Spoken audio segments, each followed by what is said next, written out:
if you have some kind of ownership stake in the development and the changing over of impervious, then there's these requirements. So I think there's conceptually something we can work with there. Thank you very much. Thank you. Rebecca and Lisa, would you guys come back up? Tam has some questions for you before we go on to our next And actually, if Janine, if you could put up the CASCA presentation. I always debate about, you know, whether or not to interrupt and go through each slide or wait until the end. And I thought you forgot. I know I haven't forgotten. I do. Yeah, there is an area that I want to have discussion on, but I'm waiting. But it has to do with this whole EO. Okay, so if you delegate. could flip. I think the first slide was the one about. Go back. Oh, that one? Okay, no, next. Yes, this is the slide. I'm sure it will come as a shock and surprise to staff that I too do not like the petition process. Regardless of how well staff perform in that area, I think I absolutely agree it is reaction based. But my guess would be that staff considered all different alternatives before recommending this dispute resolution provision. So I'm curious if CASCA had any specific recommendations, and perhaps it's in your letter, which I confess I have not read, with respect to a more proactive approach than the dispute resolution. Sure. Aside from what's stated here. Right. Yeah. I mean, what's in the letters is what's stated here. We weren't introducing new material in this case, and I do want to acknowledge that this language was put into place in part as a request from municipalities because they're wondering what their what can they do if they don't agree with something that the regional board has brought to them that's different than what's in the statewide, in the phase 2 permit. And so I think that this language was put in there as a response, but we want to work kind of with that idea and do something different, like you said, that's not reaction based. And we did propose almost something fairly different than what's in there, and we were recommending that instead the regional boards request for discretion and justify why that discretion is needed. If there's maybe some sort of region-specific condition or something like that that justifies having something different than what's in the phase 2 permit. I guess I'm asking staff to put on, again, your creativity hat, because I don't, I agree I don't like a reaction-based approach. I'm also not very fond of what you're proposing either. Not that I have a good suggestion right now, but it is something that I will be thinking about, will be discussing with staff, and I would encourage you to give some thought to that as well. Yeah, we'd definitely be happy to, Casco, with more time, brainstorm with staff on something else and something different. Janine, if you could move slides. Next one. Oh, you're in control. Yes, actually, and perhaps Michael or someone from Region 3 can address this for me in terms of what really in Attachment J was the outcome of this joint effort and what was not. Okay, so Attachment J is the entire set of post-construction requirements that our board adopted through resolution on September 6th. It includes the results of a landscape assessment and a watershed characterization or watershed management zone delineation. And the technical work performed by outside experts pretty much stopped with the results of that watershed management zone delineation. There was involvement of the experts in reviewing a full suite of criteria that are used throughout the country to address the variety of watershed process conditions that we have in our region. But the technical experts didn't select the final criteria. Water Board staff then made that decision. So, but Attachment J includes those criteria. And then Attachment D is nothing more than a sizing, it's a best management practice or retention facility sizing method It's an event-based approach. It incorporates some multipliers, and that attachment is provided and was provided by staff because there's this real resistance to the idea that everyone would have to go out and do continuous simulation modeling to develop the appropriate sizing for their facilities to meet these different retention goals.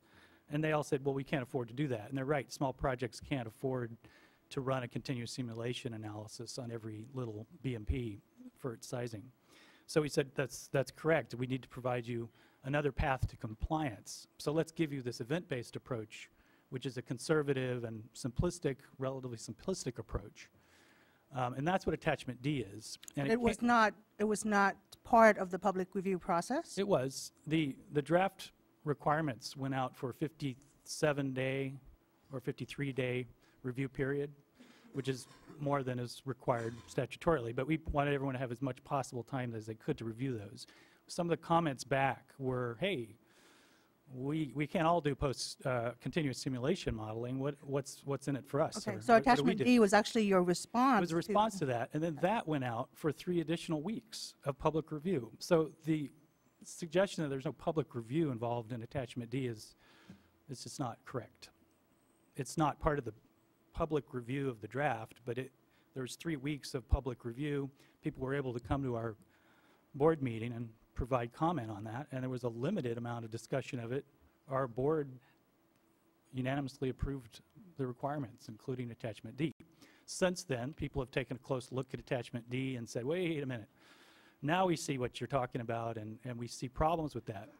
And we've responded by saying, we agree, we're willing to sit down. We've actually convened a subcommittee of our major stakeholder group, and we're already working on alternatives to that particular sizing approach. So we don't feel like it's an obstacle. We actually feel we kind of addressed it and are in a process of addressing it. And we'll find a kind of a good place to address the event-based approach through our own process that we've actually undertaken.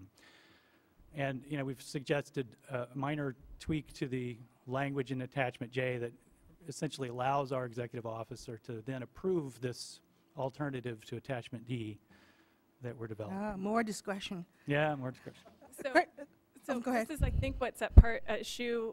I'm not one of the municipalities, who have a petition on the Central Coast requirements, obviously, but I think that that's part of their petition is that they felt like they didn't have adequate public review time for attachment D. And so there's that process ongoing, which we're kind of asking allow that process to vet out. Obviously, there's some details kind of still to be heard out and worked out, and that by including attachment J as part of the phase 2 permit, you're negating that process. And then the other thing too is it sounds like attachment J is still kind of in flux, it's still being worked out, it's still being tweaked. And so by including it in the phase 2 permit, we're kind of creating 2 different versions. And it's hard for us as permittees or for permittees or even CASCLA to, like, what are we responding to, what are we commenting on, what's kind of the process for working through these requirements. Well, the only thing we're proposing to tweak is attachment D multipliers for the sizing methods. Next question is for staff, for Allie or Eric or Christine. Don't want to leave you out. And it's regarding this last bullet. What is staff's intent in terms of this footnote that is being interpreted as similar requirements will then be applied to all phase 2 permittees? Yeah, I think the idea there is to have requirements, and specifically I think the retention requirements and hydromodification requirements that are keyed to watershed processes. And so it probably needs to be expanded a bit. I think that the last thing we want to do, I'm a geography guy. I know we just can't, apply, right, we just can't take it off the shelf and apply it everywhere from desert to north coast. So we know that, the interest is to have requirements, specifically retention, hydromodification, that are really keyed to those watershed processes. So I think that just needs to be expanded there. The way that reads right now, it says we're basically going to take Region 3 Region 3s and apply it statewide. And Thank you. I strongly encourage you clarify that. Can we move to the next slide? Actually, I should ask my colleagues, please feel free to jump in as I'm flipping through the slides if you have actually, on the attachment J, do you read the attachment J and then the fact that attachment D of J is in flux, does that give you pause, Allie and Eric and Christine? Or even ML, it may be more likely to give ML pause. I can try to I might answer let that. ML go with that. Yeah, Yeah. mechanically, the way that's going to, I mean, we want to, yeah, I'll let ML address that. But Okay. we certainly, That's yeah, smart. I do not have a lot of. You know, I think it does give us some pause because by adopting it into our order, the state board's order, you are in effect freezing those requirements unless you then delegate some kind of discretion either to the EO of the regional board or the executive director of the state board to make changes without it having to come back to the board. So that's something we had not considered when we went to this draft and may be worth considering going forward in order to avoid every little change coming back to the board as a reopener. Yeah, and then building on that, there was a statement earlier, I think Rebecca made about, you know, if you don't include attachment J, that doesn't undermine Region 3's discretion and ability to implement their resolution. Any thoughts on that from both the region and you? So are you proposing I'm not proposing anything. or the idea would be discussing not to actually attach attachment J, so not attach the requirements but reference them.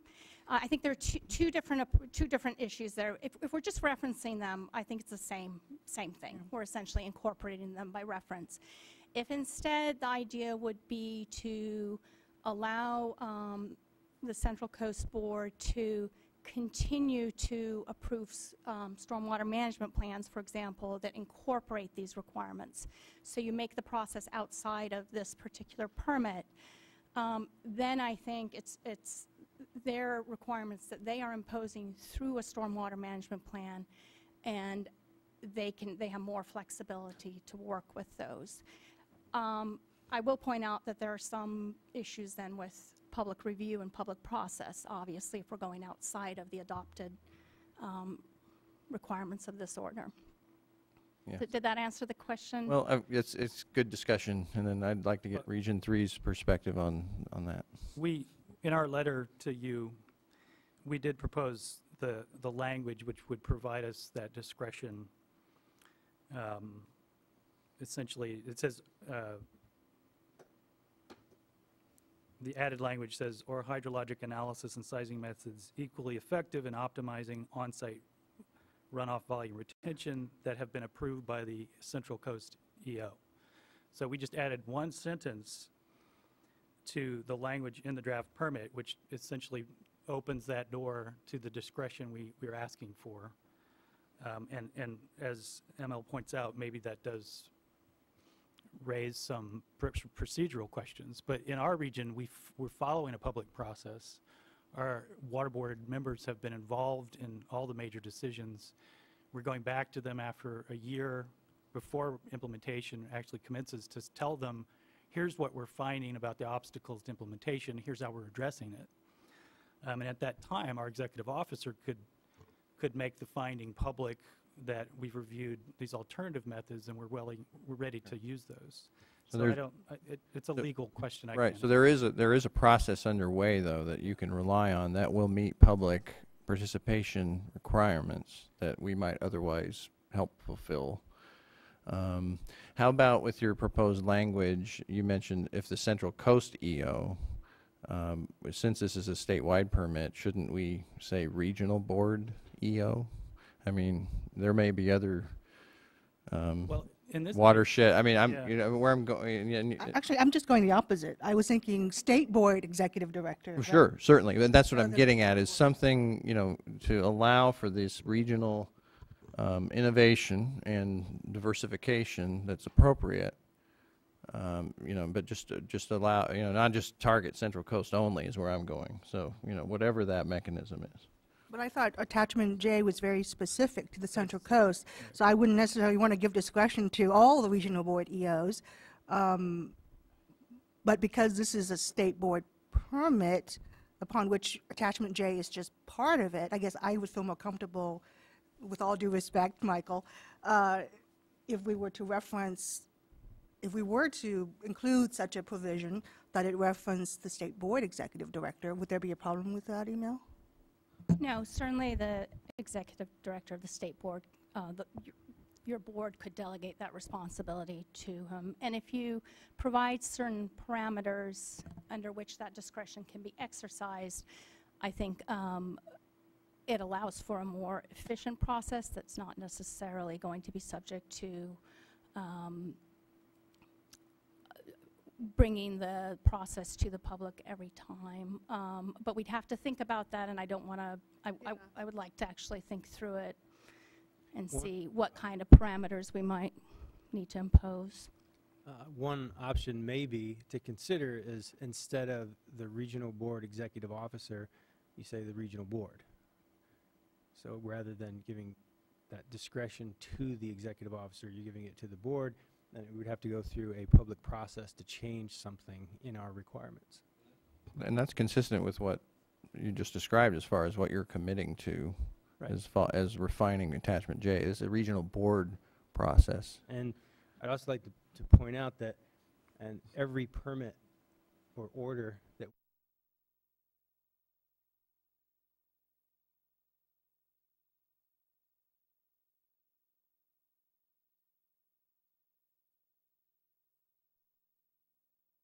sometimes it's at the permit cycle, sometimes it's before the permit cycle. If We'd you- rather not see this again anytime soon. but we at the regional level, we could. You know, so Well, I think it's safe to say that you raised an important issue, and we'll be discussing it. okay.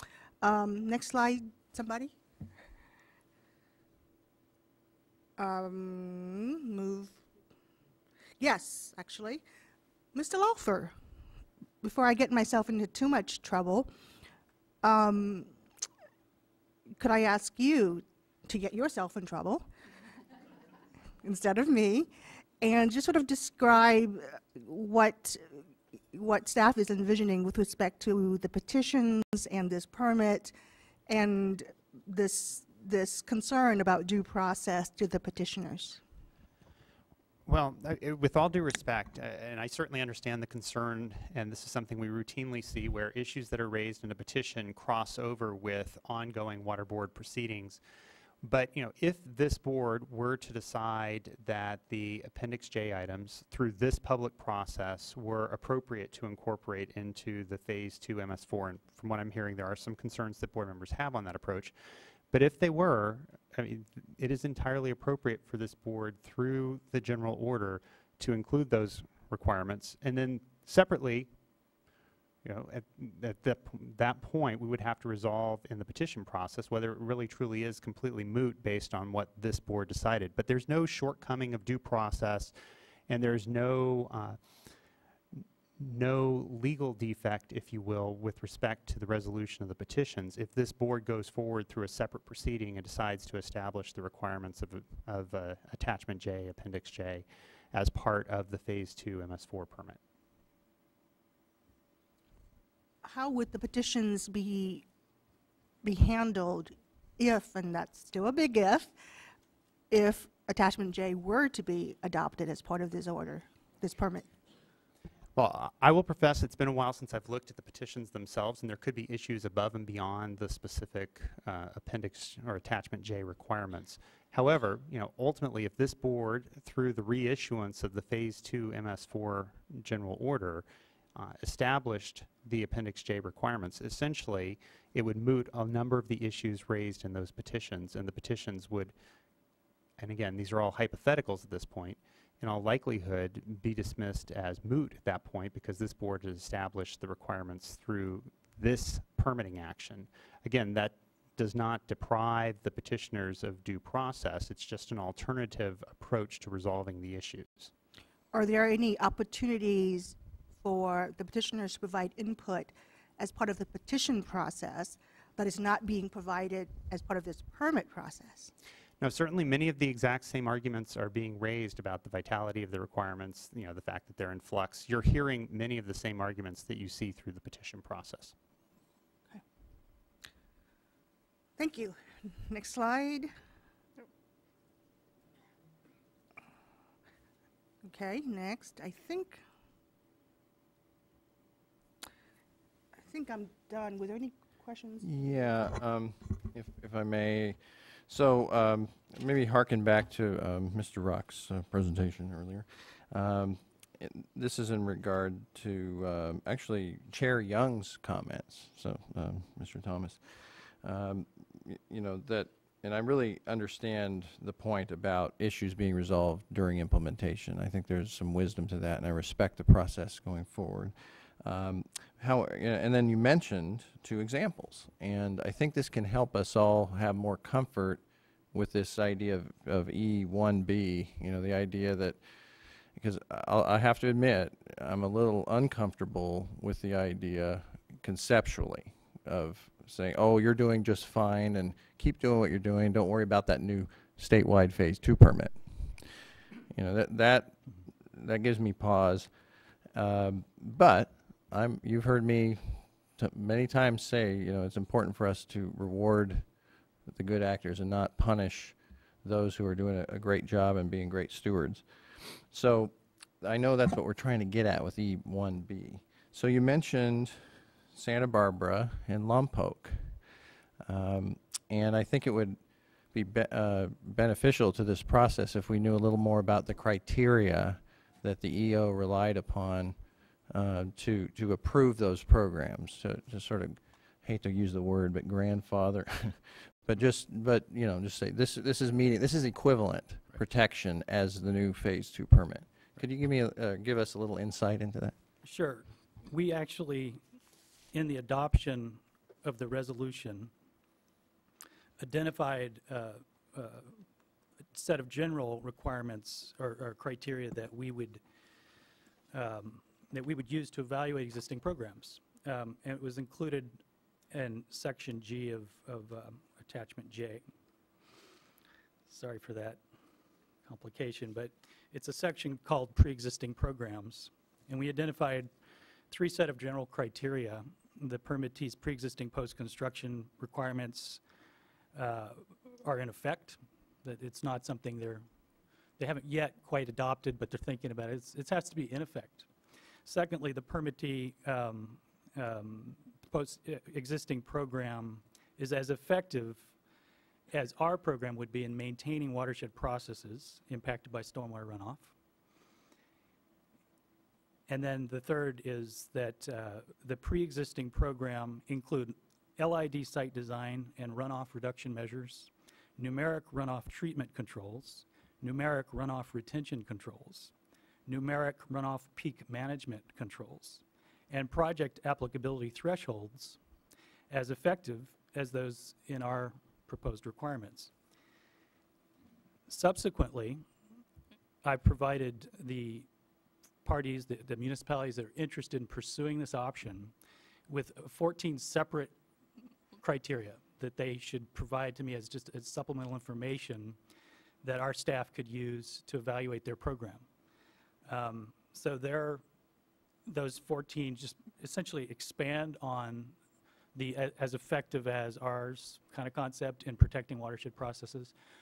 And in the case of Santa Barbara and Lompoc, that information was provided in a timely manner.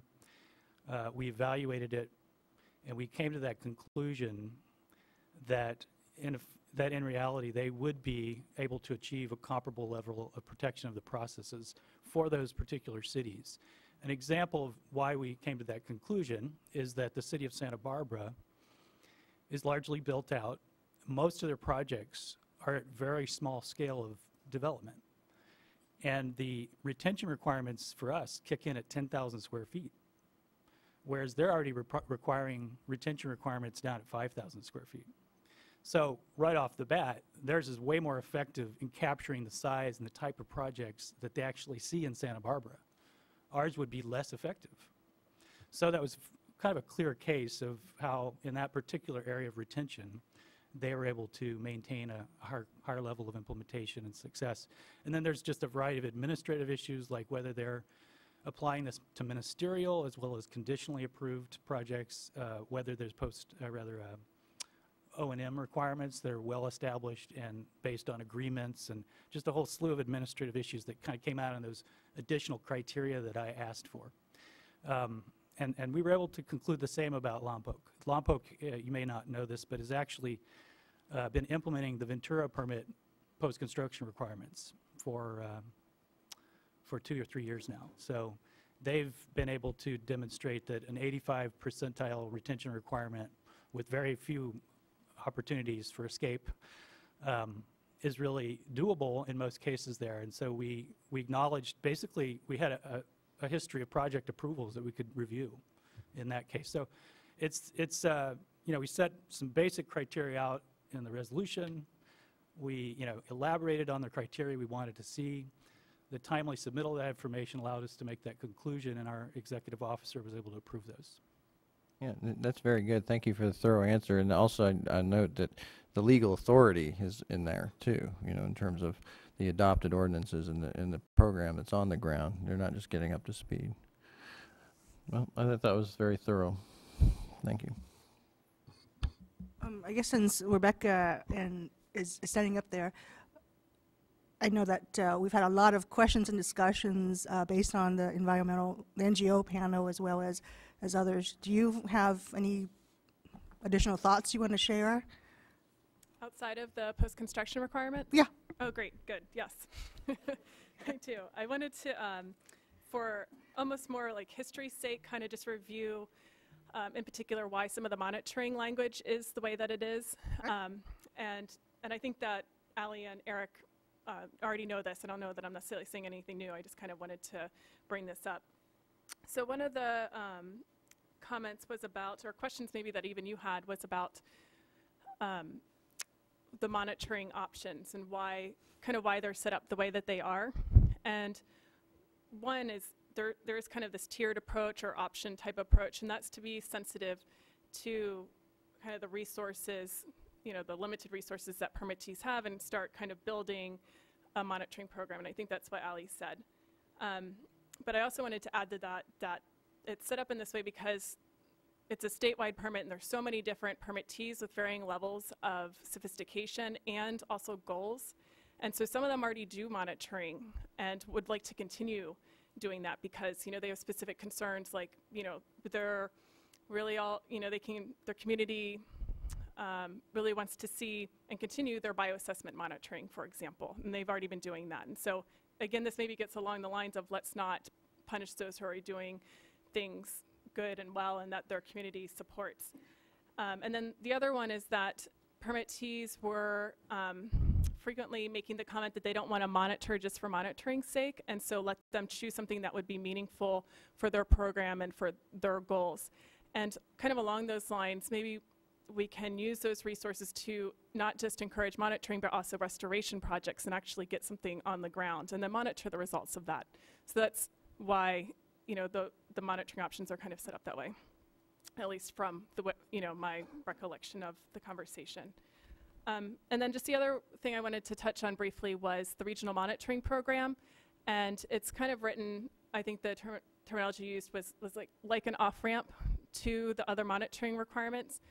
And part of the impetus for that is, I mean, this is a very specific example, but I think it applies to all regional monitoring programs, is that the Delta is currently trying to set up a Delta regional monitoring program. And I don't want to say one of the hurdles that they want to make sure they overcome is that this isn't just an additive program, that, you know, this monitoring data that you're putting your resources into is going to help serve your program and help meet some of your requirements. And so that's why that language is in there in that way, because I don't see phase 2's contributing to a regional monitoring program unless it's going to count towards their monitoring requirements. So we want to encourage that participation, and folks who are, you know, have these regional monitoring programs need municipality participation. So we want to make sure it's not additive. So that's what I had to say about monitoring. Just wanted to share that. Thank you. Actually, before you move on to the rest of the speakers, if I might have your indulgence, and put Michael on the spot again, since he wiggled out of the last one so nicely. Yeah. I just want to make sure, I guess we all have the same understanding, given that with the new year came the changes in the ex parte requirements of the board. And before we start losing people and before you start losing my attention, if you could, I know that there is likely an informational item scheduled for 2 weeks from now, but with respect to this particular permit, what, if any, changes has the law brought in terms of ex parte communications? Sure. Board Member Doduk's referring to Senate Bill 965, which was codified in Water Code Section 13,287, and that it carves out, if you will, a special exception to the general prohibition on ex parte communications when the water boards are undertaking adjudicative actions. And specifically, what it does is it creates a disclosure framework for certain general orders. The small MS4 permit that's before you today is one of those proceedings that is carved out, and it would allow communications to the board members about these general orders subject to certain disclosure requirements for interested persons. I have updated the ex parte communications question and answer document, which is on the Water Board's website under the Laws and Regulations link. And not only does it have a discussion of the impact of Senate Bill 965, but it also has below it on that same web page links to the disclosure forms that are available for anybody that does have communications with the board members concerning one of these general orders.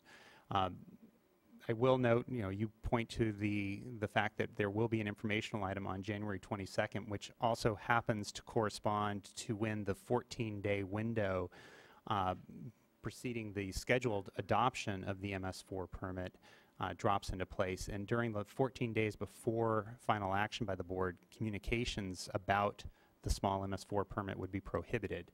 So if the board members are interested in meeting with any of the interested persons, first of all, I think everybody should review the relevant sections of the question and answer document that cover Senate Bill 965. But any conversations with the board members would have to occur prior to January 22nd and would be subject to disclosure.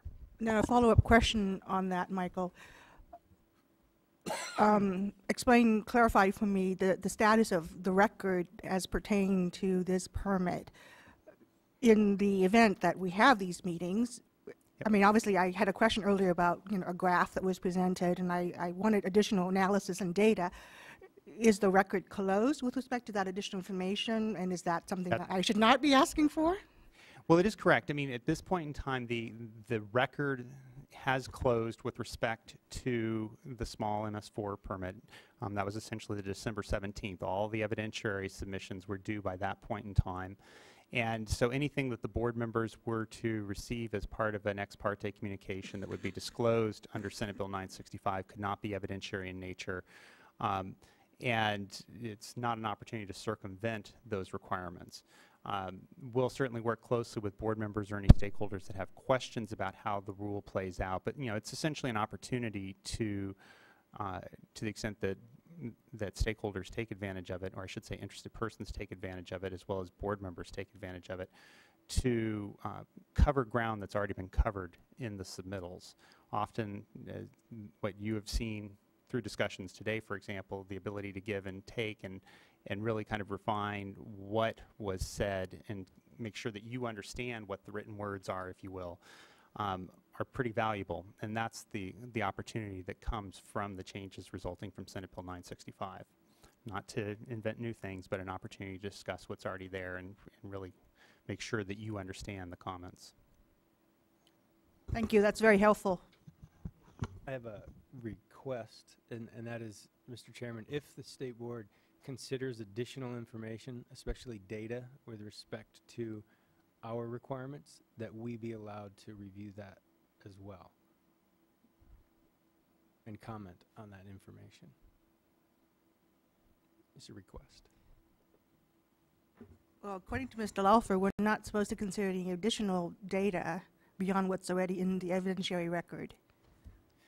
I know you had, during the testimony, you had requested the opportunity to see additional model Forget it. runs. You're forgetting that, okay. That's what I was talking about. Yes, it's nailed that. Thank you. You done? I'm done now. Thank you, lady. But one of my New I Year's didn't say that in a negative way. That one was of my very New productive. Year's resolution for 2013 is to find an issue that will stump our chief counsel at a public meeting. So my search continues. Thank you. We have additional public speakers. I guess you guys can stay there if you want. Doesn't matter. If you're comfortable. Dan Cloak.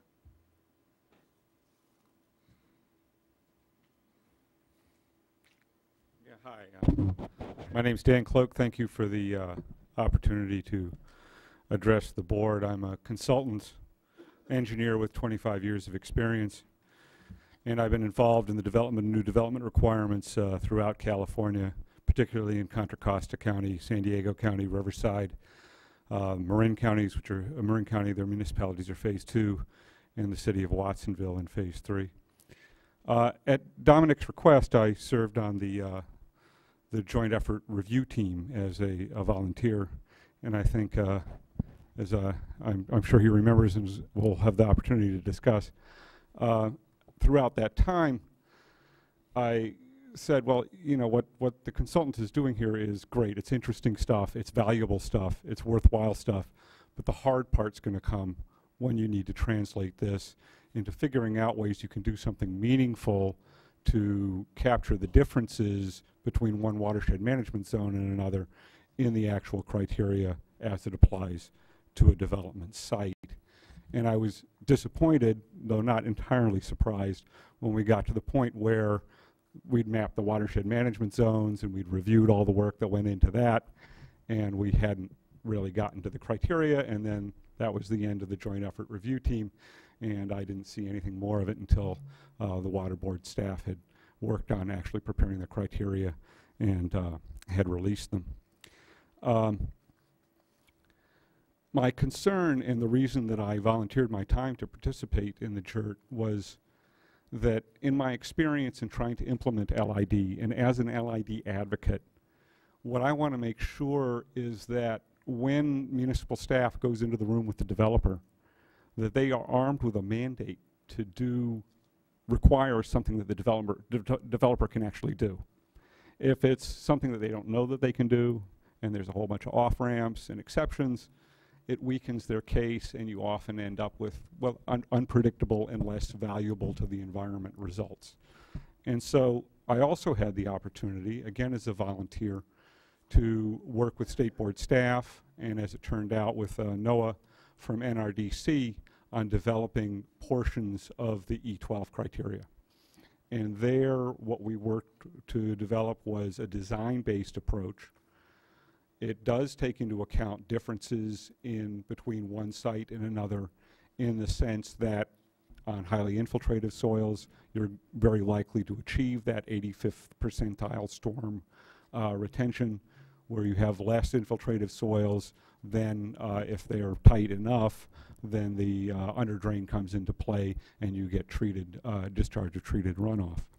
So we worked on that together, and I was actually fairly pleased with the result of that, that as it came out, I said, well, now as we go around the state and we do our trainings and we start to help municipal staff in their work with developers, we have a tool here that they say, yeah, we know you can do this. It's been tried throughout the state in these phase 1 counties, and here's how it's done, and get them to go ahead and do that. So I guess just to shorten my time and make 3 basic points. First of all, if you do choose not to incorporate the Appendix J requirements into the current permit, that funding and that effort that was done in Region 3 is not wasted at all. That was very valuable work, and we'll have the opportunity to come around, I think, and do it better. And I think we ought to look at doing it as an increment to the E12 requirements and figure out ways that those can be tweaked and improved, perhaps the sizing increased as necessary to adapt those to different watershed management zones. I don't think you need to worry that we're not doing enough or we're not doing everything that we could, even within Region 3 in the time being. The project of implementing LID is already underway there, even with some of the confusion, and we are already ramping up around the state to implement the E12 requirements. And let me tell you, that is going to be one heck of a job. It's going to keep a lot of us busy training municipal staff and training the land development community in how to do that. And then finally, I think we do have the opportunity to come back around at a later time and do a better job of incorporating the watershed management zones and watershed process criteria into new development requirements in a more valid and effective way. Thanks. Thank you, Dan. Kathleen Garnod.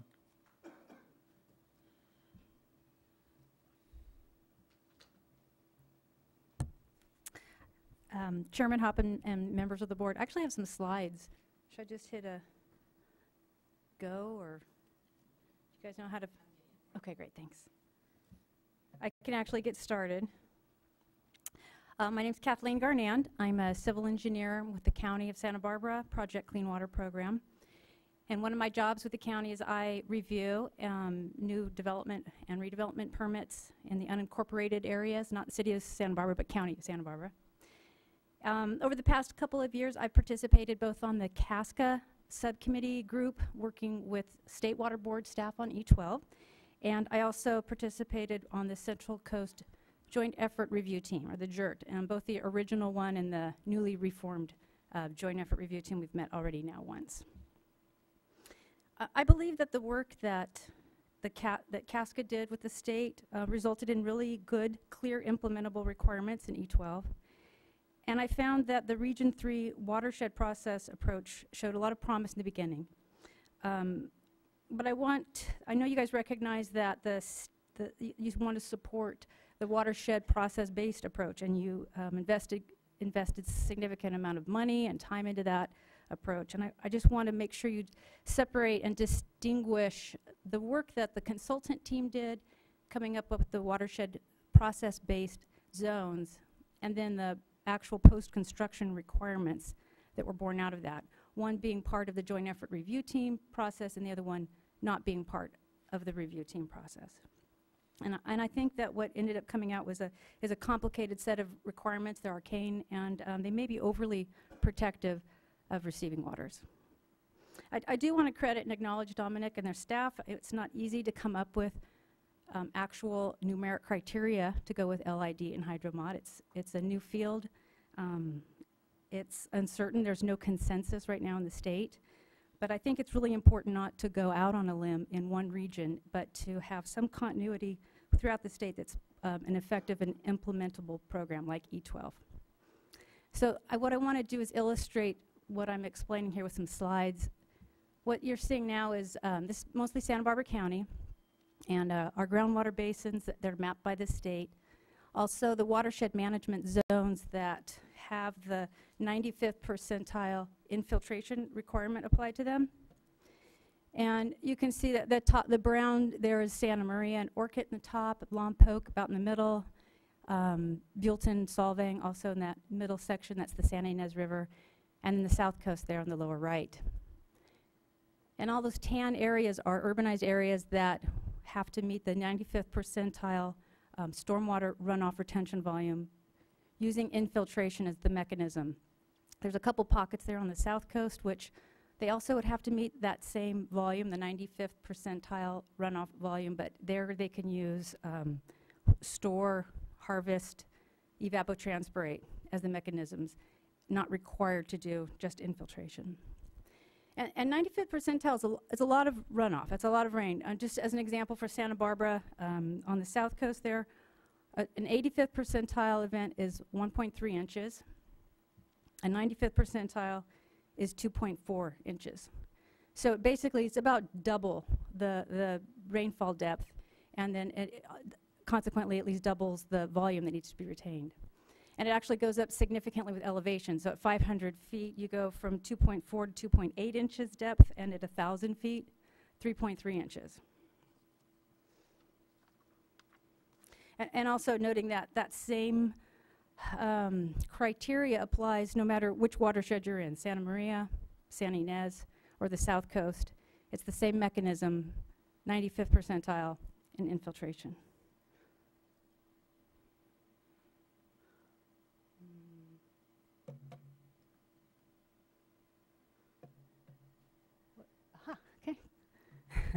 I'm going to zero in on it areas as Lompoc, and actually before today I did not know that the City of Lompoc stormwater program was, their existing post-construction program is determined to be the equivalent of the post-construction program in Region 3. That's wonderful, it's great. I use Lompoc as an example, but I think it's easy to consider that as being a surrogate for any municipality where you, because like I said, they all have the same runoff retention requirements. So the City of Lompoc is an 11 square mile community and a 900 square mile watershed of Santa Ynez. Santa Ynez River actually is dry most of the year. There's some low releases from Lake Cachuma, but for the most part it's either always dry or it can convey significant flows, tens of thousands of CFS. It's a big, giant channel.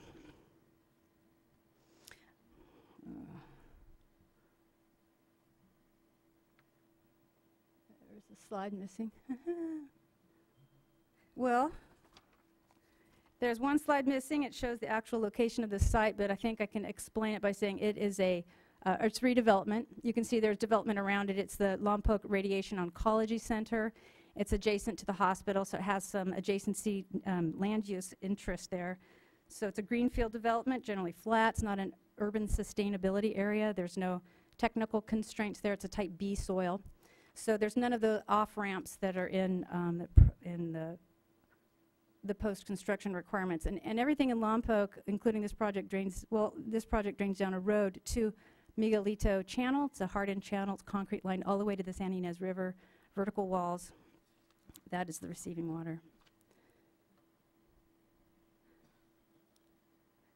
So on this particular site, they do follow Ventura County's Technical Guidance Manual, the 2010 manual, which is an 85th percentile 24-hour volume capture, and the effective impervious area, 95%.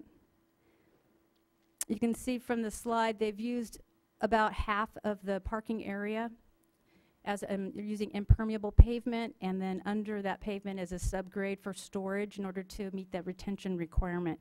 And the bioswales lining the perimeter and along the side of the building there for water quality treatment and additional retention. And using this approach, they actually were able to infiltrate, or actually able to retain a volume more than the 85th percentile. And I'd say from looking at this, looks about what one would expect from the E12 requirements. But following the Region 3 requirements, this would require holding an 11,000 cubic feet of volume and a infiltration of that volume, because like I said, that's the infiltration requirement applies to Lompoc. So let's just say this project is just outside the city limits. These are the requirements that would apply now, or will apply in the unincorporated area. So the question is does this, in order to meet that additional volume, the site's going to probably have to use all the impervious area, the entire parking and the driveways, maybe a portion of the building, or facilities would need to be deeper in order to get that volume, or looking at some kind of offsite mitigation for any retention that couldn't be met on the site. So the question is really how does that additional volume there, an 11,000 cubic feet, does that restore and protect watershed processes? And does it create and sustain linkages between hydrology, channel geomorphology, and biological health, which is, those are the goals of our Region 3 requirements. So I find there's a big trade-off there in capturing a much larger volume versus protecting the receiving waters. And apparently regional board staff has agreed, because they've decided to keep with this actual design approach for Lompoc. And I guess we can't go with Ventura County either, because it's not an existing program for us, but it makes me kind of want to. In an ideal world, we would respectfully request that the state rescind the Region 3 post-construction requirements and instead apply E12 statewide, including Region 3. If the staff do want to follow a watershed process-based approach, then they can do so. I think it's a great idea, and it would be important to start that dialogue now with statewide experts. It will take some time to turn that into something numeric, something that we can change E12 over, but I don't recommend revising E12 midterm. It's going to take some time to complete it and do it right.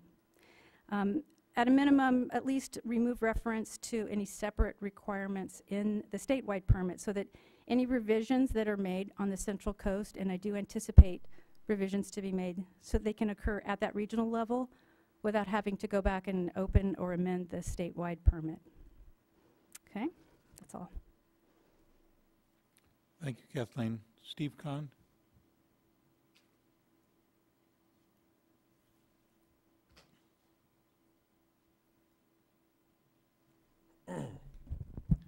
Good afternoon, board members. My name is Steve Kahn. I'm with the City of Santa Maria in the Santa Barbara County, and we are part of the Central Coast region. The City of Santa Maria prides itself on working with the Central Coast Regional Water Quality Board and on all water-related issues. We've been working on development of TMDLs, salt and nutrient management plans, and the post-construction stormwater management requirements for development projects on the Central Coast, just to name a few. Santa Maria is also an active member of CASQA and the statewide Stormwater Coalition, and we support their efforts and comments on the draft permit. The city submitted a letter on the draft permit, and I'd just like to highlight a few key points. First of all, on the regional board executive officer discretion, I really appreciate your discussion here today. It sounds like you're really listening.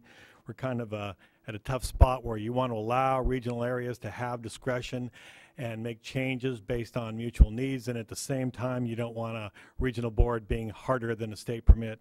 So I'll just conclude my comments at that I appreciate your discussion. It sounds like we'll get to some sort of mutual agreement on that. On section E7, page 28, provides the regional board EO an option to compel a permittee to implement a community-based social marketing.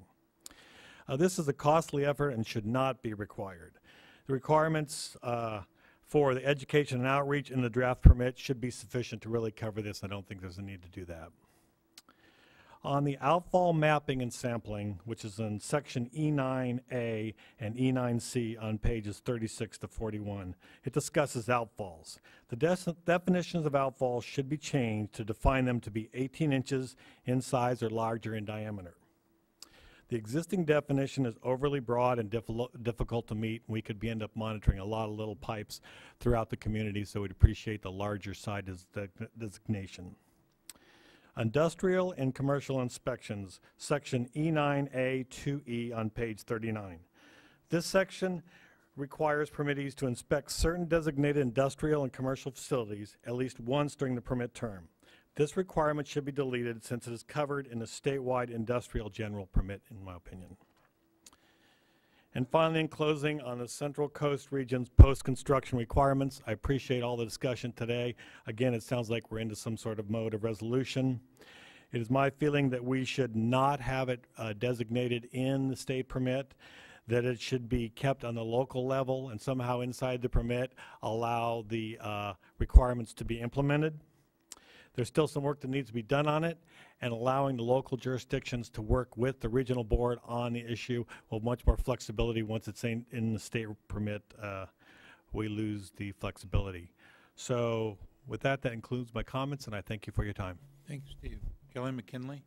I'm sorry, could I ask staff to respond to two of those issues?